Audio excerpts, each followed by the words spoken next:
go to the Islamic faith, they will tell you two things, or they will deny two things about Jesus Christ. Number one, he cannot be the Son of God, because that's a blasphemy. God cannot have a son. You are blaspheming. That's the Islamic faith, not me. And secondly, Jesus was never crucified, but it was shown to them as if it was Jesus. In fact, they say God put Judas Iscariot on the cross instead of Jesus.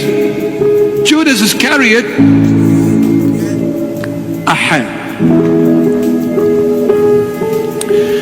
Islam came in 635 AD.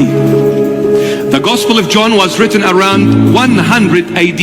So 535 years came after the Gospel of John. John is an eyewitness, my dear Muhammad. John is an eyewitness. He lived with Jesus. He walked with Jesus. He saw Jesus' wonders and miracles, and he documented it fresh. So you're telling me that now I need to believe in someone coming 6 centuries or 7 centuries after the Holy Bible was documented. You want me to believe in a document that came 7 centuries after the Holy Bible.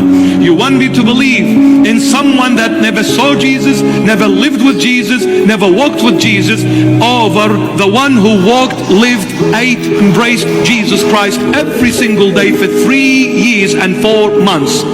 Where is the logic? The one who was with the Lord said, this is God. This is the Son of God. This is God himself. He was crucified, he was buried, and I saw him risen after the burial.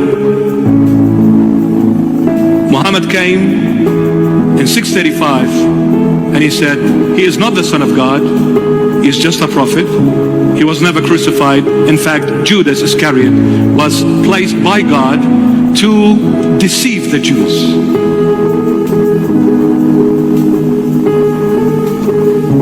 Pale green. They come, they accept Jesus, but as a prophet only. They accept Jesus, not crucified. They accept Jesus, not as the Son of God. They accept Jesus, definitely not God. So what have you left with Jesus? You take the cross away, you take the Son of God away from him, and you take the divine from him. He's a prophet? Prophet for what?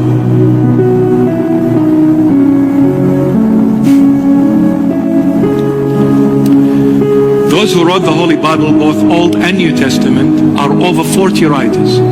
It took a time frame of about 1600 years to write the entire Holy Bible. 1600 years to write the entire Holy Bible.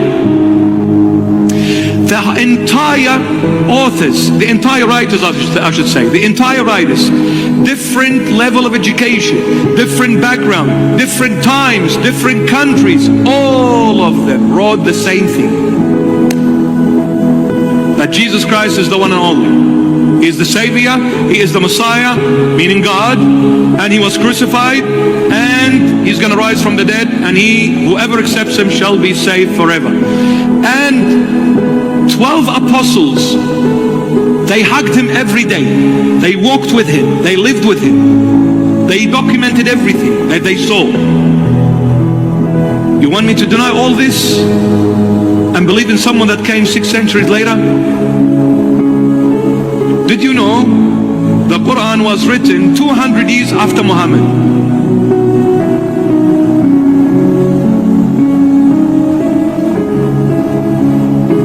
I'm not talking about, I'm not attacking, but I'm just quoting what they say.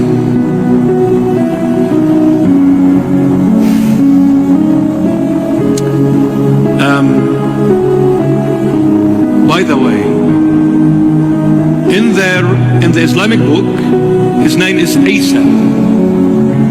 Isa in Arabic derives from the Greek word Isos, which is Jesus, which is Yeshua in Hebrew, which is Isha in Aramaic. So Isa in Arabic is taken from the Greek word Isos, Jesus, Yeshua. But that Isa in the Quran is not the Jesus of the Bible. They've got nothing to do with one another, please. Nothing to do with it. Totally different Jesus altogether. And Mary in the Quran, nothing to do with the Holy Mother of the Bible. Absolutely none. In fact, looks like they've got a historical, a time frame, a mistake. Because Mary in the Quran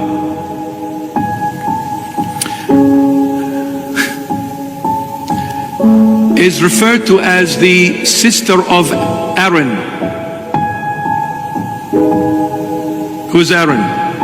The brother of Moses. They say she is the sister of Aaron. Do you know the time difference between Aaron and Mary?